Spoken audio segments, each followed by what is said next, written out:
Friends, welcome to Ramzan series day 18 అండి. ఈ రోజు ఇఫ్తార్ స్పెషల్ నేను చేశాను ఖర్బూజా జ్యూస్ అండి. ఎంత టేస్టీ వచ్చిందంటే సూపర్ గా వచ్చిందండి. చల్లగా మనం ఇఫ్తార్ తర్వాత ఒక గ్లాస్ తాగితే చాలండి, సూపర్ గా ఉంటుంది. ఫస్ట్ నేను ఖర్బూజా తీసుకున్నా, దానిని కట్ చేసుకున్నానండి. కట్ చేసిన తర్వాత గింజలు ఉంటాయి కదండి, తీసి పక్కన పెట్టుకోవాలి. ఇప్పుడు ఖర్బూజాను చిన్న ముక్కలుగా కట్ చేసుకుందామండి. ఆ తర్వాత గ్రైండర్ జార్ తీసుకోవాలి. అందులో మనం కట్ చేసిన ఖర్బూజా, కొద్దిగా షుగర్ వేసి మంచిగా మనము స్వీట్ ఎంత మనకు కావాలంటే అంత షుగర్ వేసి మనం గ్రైండ్ చేసుకుందామండి. గ్రైండ్ చేసిన తర్వాత ఒక బౌల్లో తీసుకుందామండి.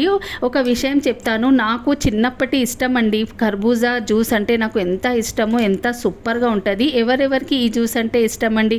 చిన్నప్పటి జ్ఞాపకం ఇఫ్తార్లో ఎవరెవరు ఉంది నాకు కమెంట్ చేసి చెప్పండి. ఇప్పుడు మంచిగా మనం ఒక బౌల్లో తీసుకొని అందులో కొద్దిగా నేను పాలు కూడా మిక్స్ చేసినానండి. పాలు మిక్స్ చేస్తే మంచిగా టెక్స్చర్ వస్తుంది.